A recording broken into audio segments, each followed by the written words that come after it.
All right, welcome into another special guest episode of the Insurance, Life, and Everything in Between podcast. Adam's obviously here with me today, but we also have Oscar Gonzalez here from Scale My Social, and we're going to spend the next 30 minutes kind of discussing what Scale My Social is, who it's right for, and how it benefits that person, and who it isn't a good fit for. Because although there are plenty of great programs out there, they're not always the fit for everybody. Adam, appreciate you being here with us today on your birthday, which is Valentine's Day, which I guess cancels each other out in the realm of holidays. And Oscar, thanks for being here as well. Oscar, tell us a little bit about your background in the business, and then we'll work our way into Scale My Social. Yeah, absolutely. Absolutely. Appreciate you guys having me on. And Adam, happy birthday. Hey, thanks. Yeah, I hope it's a good one for you. I'm So sure it'll be. yeah. I look, man, where do I start? I always kind of go back before I came into insurance. I've been in insurance for going on about 3 years. Actually, this will be the fourth year. At the end of this year will be the fourth year that I've been in insurance. I started as an agent. And prior to that, I was in e-com. I started an e-com business back in 2012. I started an e-com business with a buddy of mine, and we started this thing in a spare bedroom in my apartment at the time, and we grew this thing from there to about a 7 million. We had 7 million a couple times in the span of the business. Hitting 5,000 several times throughout that span. And it was all just selling products, consumer goods, apparel. And we were selling all of it, doing online ads, running paid ads, running affiliate marketing.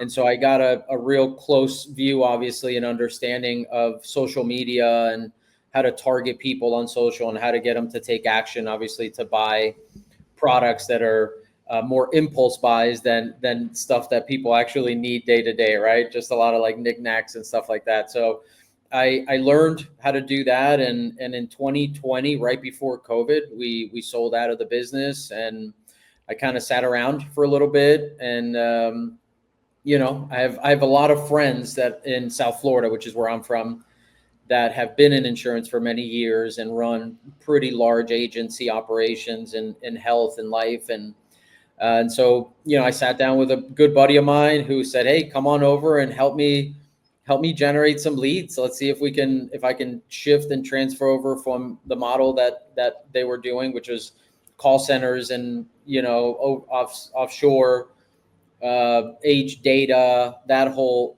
run, that whole operation." And so I came on as a media buyer and helped them kind of transition. And that gave me a real opportunity to see the operations of an agency, behind the scenes.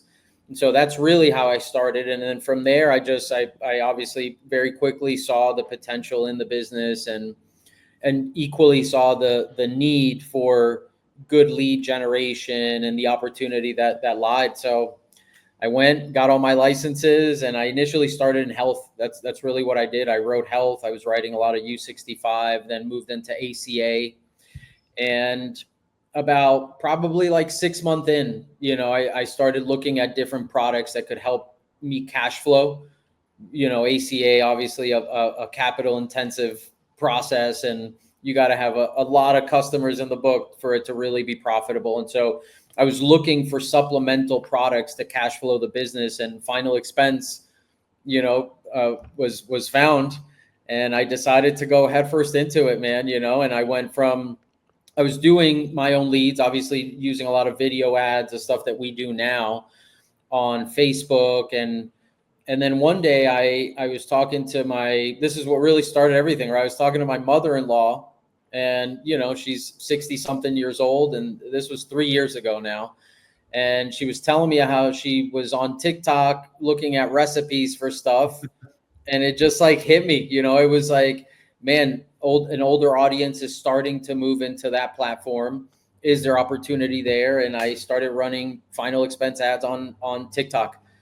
And within 3 months, I did 22,000 month one, 30 something month two, and then top 40 month 3 and 4. And I just had figured it out, and I've always been someone that believe in like presence and brand online. And so I did that. I started posting organic. I started putting out what I was doing. And that quickly brought agents and agency owners to me that said, hey, how the hell are you generating these leads? You know, how are you doing this? And from there, opportunity just kind of knocked, right? It was just like agents kept coming to me asking like, hey, can you do this for me? You know, like I want to work with you, but do you also help me with the leads? And I just saw a real need and a shift in the business from all the lead vendors and just all the stuff that's out there that we've all kind of been through in this business. And this business was born. You know, I started, this business began just over, it'll be 2 years basically, you know, that I launched the brand. And again, same thing. I was able to team up with some pretty large agencies out there in final expense, you know, guys like David Duford, who, you know, we've helped quite a bit. And from there, it just kind of exploded, right? The rest is just history. And now here we are today. We've helped, gosh, over 400 agents, you know, in lead generation and lots of ad management and just kind of building my way through this industry, you know? Well said. And I think the interesting thing is, let's just start really granular for the folks that are familiar with what a Facebook ad a lead is. Like we've been buying Facebook leads for probably, I don't know, Adam, what, 5, 6, 7 years right after avatar leads were made illegal. That's frustrating. Yeah, That was I a cool would say lead. so. And since then, it was all static pictures of a coffin or pictures of like that stuff that would attract attention in that point in time. But a lot of what you're doing now, correct me if I'm wrong, it's more video-based ads where it's not a picture of a coffin, but it's some relatable person talking about it, just as if it was on TV. So what's the difference, or what kind of moved you in from static advertising into this video-based Facebook ads? For me, it just came from e-com, you know, because in e-com, it was the same transition just many years prior, right? The insurance industry is years behind an industry like e-com, right? In every aspect, right? Carriers, admin, just the whole process. And in e-com, we made that transition from product images and that being the main focal point on how to sell, and then introducing short videos on products and the ability to showcase what a product can do, whether it was a kitchen item or whatever. And we instantly saw the reaction and the conversions go up because now you're showing somebody what you can do with this. And when I moved into insurance, I had that same concept, right? Well, if it worked in e-com for a product, how could it not work to generate a lead? Obviously, I had to develop and really think about what's gonna be the difference, right? Because if I can't show a coffin or I can't show, you know, the family mourning, crying, like what's gonna deliver that message better? And so that's what I thought. And I went to the drawing board and I really thought of a storyline, right? Which is used in most big videos that you see out there on social media, which is, you know, really strong hook, right? How do I capture somebody that's scrolling on a social media platform and is not looking for insurance or a kitchen, you know, item or whatever? And so strong hook right into pain points, right? What's causing that person? What can really prevent that person or cause that person a pain point by not protecting their family in this case, right? Like what happens if you die tomorrow and your family has to come up with $10,000, $15,000 in a few hours, and focusing on those things, right? Just hitting and harping on that and then delivering the solution, right? Final expense plans, affordable, no medical exams, all the key points, and taking that person through that kind of storyline that it's an emotional sale already, right? As we know, it's something that, you know, it's not a price driven sale.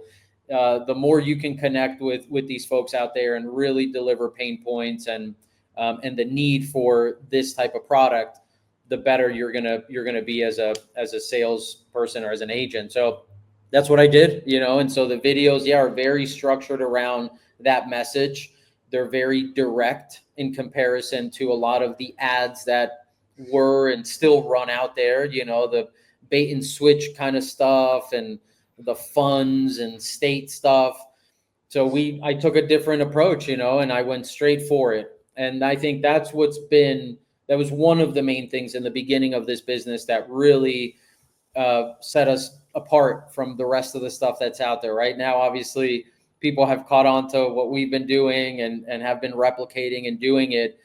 The interesting thing is that it's such a large industry that I'm a tiny little piece in comparison to the marketplace out there, right? So there's still a tremendous amount of opportunity out there for everybody. So that's what we did. I built a system around that, right? Really based on video ads, delivering a straightforward message, and having a lead system that not just fills out information, but also has other components, right? Which we'll talk about, nurturing and funnels and all that other stuff.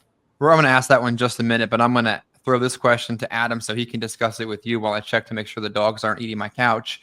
Adam, you talked a lot about, you've worked a lot of different Facebook leads from a lot of different vendors that will remain nameless. And I'm sure some of them have more intention than others, but maybe share your thoughts on working Facebook leads, some that were great, some that weren't, and what your thoughts are as an individual agency owner and producer, potentially working these video-based ads instead. Yeah, well, we've talked a little bit about that with, it seems like my experience in the past with Facebook leads has been so much of it with the vendor wanting to make a profit. So they want to get as many leads out there as possible. And usually what that means, I've done orders where I'll place a lead order and let's say I order 30 leads and I'll place an order and within 3 or 4 hours, all 30 of those leads will be in. And whenever that happens, like other agents might be like all excited, like, wow, they really generated those leads quickly for me. But to me, that just tells me that there had to have been something that was just kind of generic in that ad where everybody's clicking it, everybody's filling in their information, and they have no idea what they're even committing to. Where I've worked other leads where I might order 30 leads and it takes a whole week to be able to receive all 30 leads. And to me, well, kind of the opposite. That tells me that it was more of a advertisement that was maybe more direct, more straightforward. People knew exactly what it was that they were filling out. And to me, that's what I want. I want quality over quantity. And if I got to wait a week to get all my leads, well, I would rather work a bunch of high intent leads than just a bunch of garbage where I'm running around all over the place and people have no idea what they're even doing. Agreed. Yeah. I think, I'll just say, to that it's interesting. And that's a point that I don't think agents really think about. Right. And until you said it was like, oh, yeah, that's an interesting take on it. Right. Where when these leads come in so fast, right, there's something that's making these people click through quickly that's baiting them right into just coming in. And part of the problem, right, is that the lead vendors are motivated strictly on the profit they can make on a lead, right, and the upsell of that lead. So that creates a real gray area in that industry. So that leads to the next question perfectly. Why not just be a lead vendor? Why not just be the next competitor in the lead vending space? Sell high intent Facebook, final expense, and Medicare leads and put up a whole page and compete with all the other players in the market. Why did you take a different approach in the marketing structure that you use? I've just been in business long enough and have controlled my own marketing long enough to understand the real benefits of that piece in just about any sustainable long-term business. I think as business owners, we know the waves and the challenges that we all face, right? And there's enough of them out there as it is. And so if you can get to a place where you actually control the marketing, control the messaging, control the data, now more than ever, right? Years ago, that wasn't even a thing, but now controlling the data of the people that are seeing who you are and leveraging those paid ads that you are buying to build your presence and to build your brand online, that's the ultimate, piece that I think most new agents aren't far enough to see just yet, right? And in most cases, agencies are hiring and it's a template, right? Contract, go buy leads here, get on the phones, right? And then you either get spit out one end or you're making it on the other end, and that's rinse and repeat. And I think that's where most agents fall. And so for me, it was clear, right? I bought leads when I first came into insurance to understand what was out there. And I mentioned obviously being a media buyer. And so I knew from that, seeing these massive players that are out there selling leads and the churn that these big companies out there do, because I worked with an agency that was buying hundreds of thousands of pieces of data from large companies, and those companies would generate the lead 7 days before, 2 weeks before, sell it to one agent exclusively, then 5 days later sell it to 5 agents as a shared lead, then 2 weeks later sell it as an age data to this guy.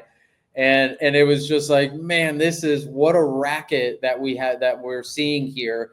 And what's interesting is the resilience, right? The fact that even though all of that happened, people were still making money, right? Like in that process of selling a lead and monetizing one name and number, many people actually did make money, and so it just, for me, it's always been that's always been the motivation. How can I help people do the same thing that's helped me be successful in e-com, prior to that in the real estate business, and just about everything that I've done? So that was the real motivator.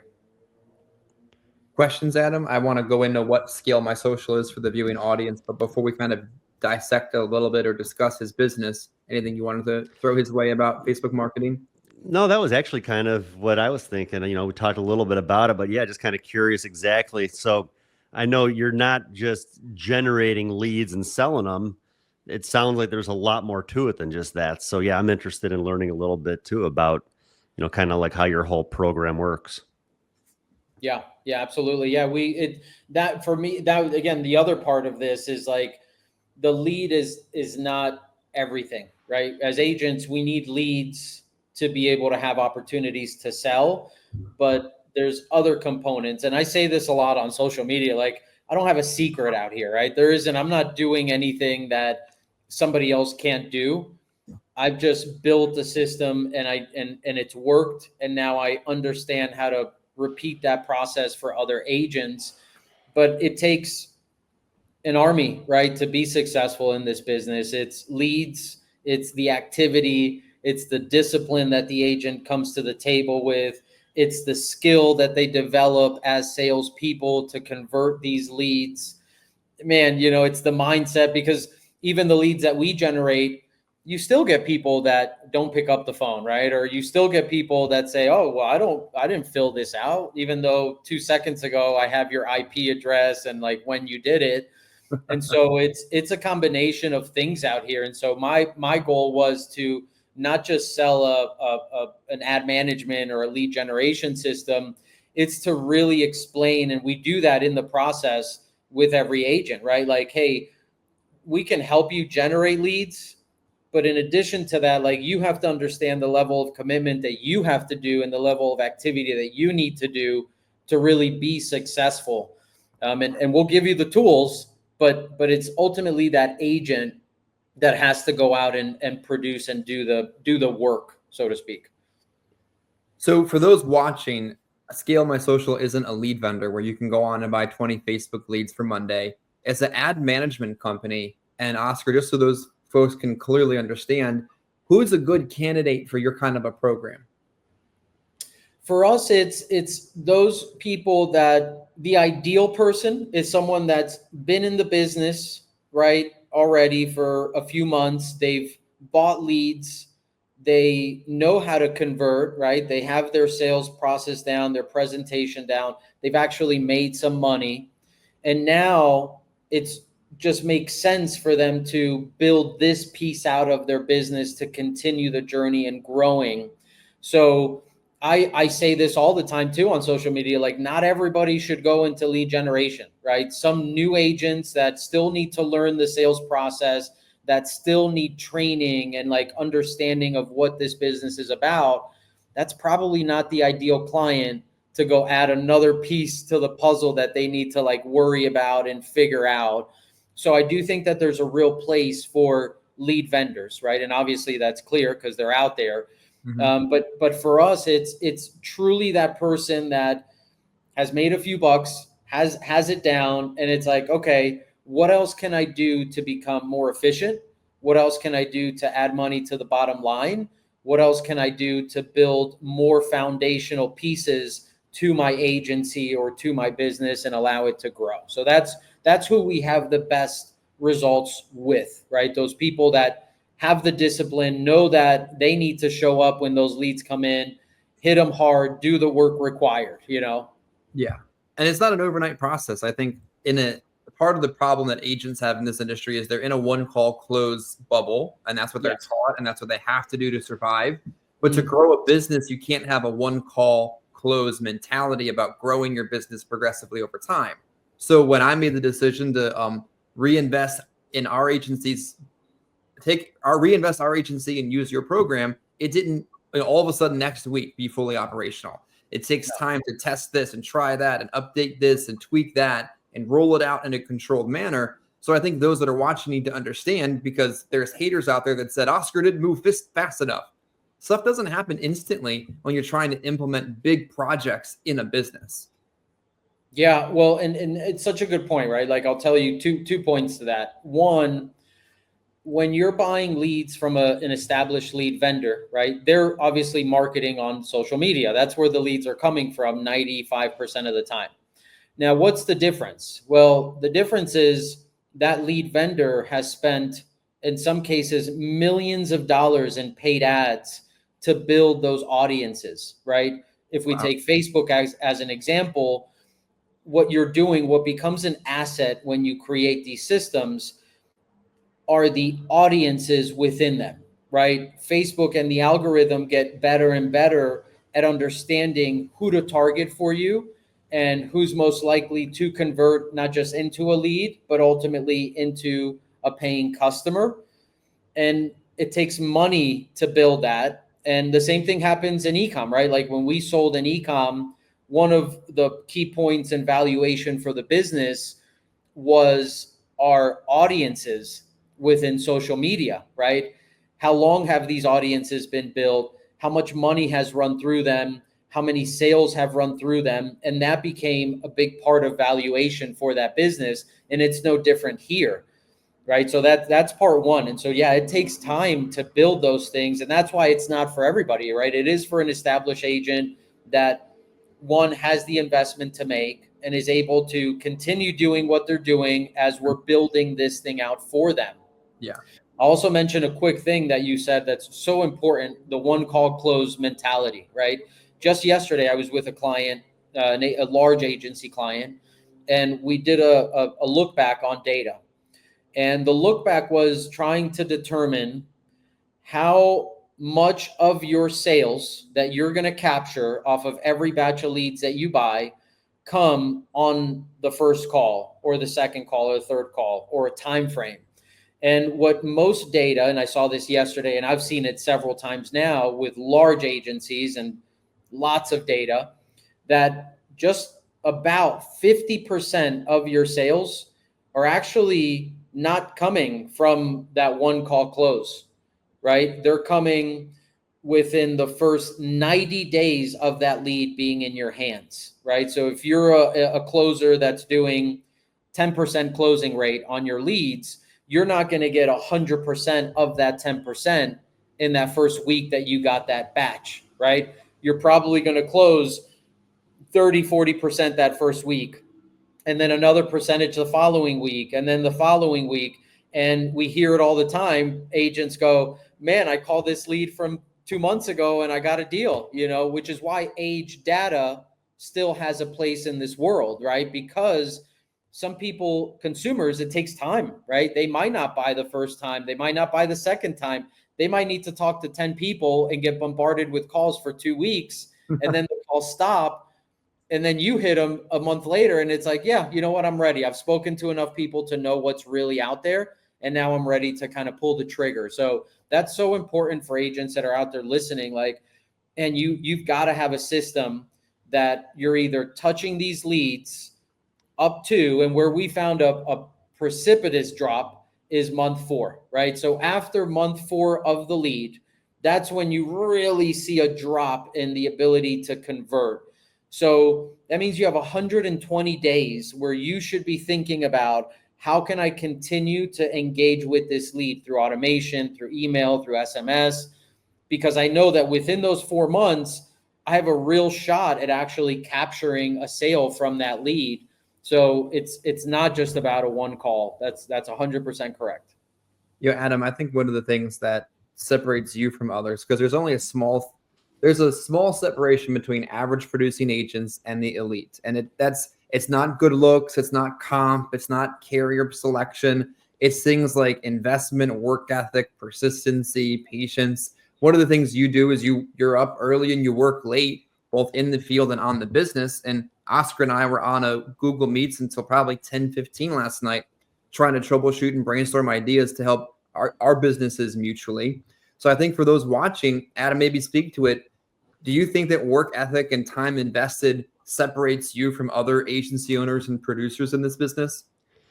Yeah. I mean, honestly, I think that, well, of course, the lead investment is important and being consistent with it and always having new people to see on a regular basis. But no, I've always said work ethic is key. I mean, if you could buy as many leads as you want, but if you're not putting the time in, you're going to be wasting your money. You're not going to get nearly as good of results as that person that's willing to get out there at 9 a.m. and sometimes not get home until 9 o'clock at night. Yep. I mean, even over the phone, I'm sure it's the same thing. I mean, the agents that are selling over the phone, I would say probably the best agents selling over the phone are those that are licensed across the country, where they can even work later when they're calling people like out in California and stuff like that.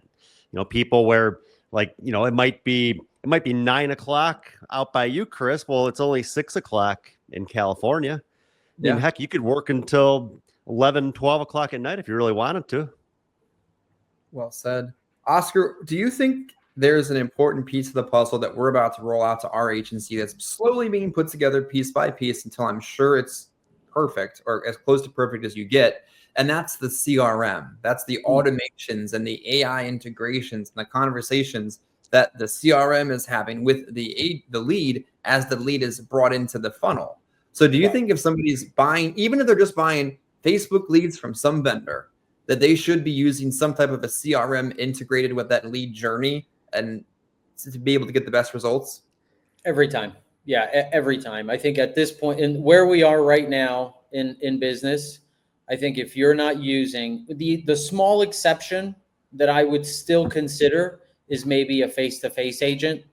But even those guys, I think now are starting to see the benefits, and you guys have a real system in place already for those agents. But like a telesales agent, man, if you don't have a CRM, if you don't have something that's helping you engage with every single lead, you're losing deals to me, right? And to every agent that we're helping out there, because we're doing those things, and so where business is, where competition is, requires you to play at that level. And if you're not, you're leaving money on the table, right? You're losing deals left and right. You're not organized, because a CRM, obviously, number one, organizes, right, and helps you maintain a good system of who have I called? Who do I need to follow up with? How many times have I called this lead? Should I call it again?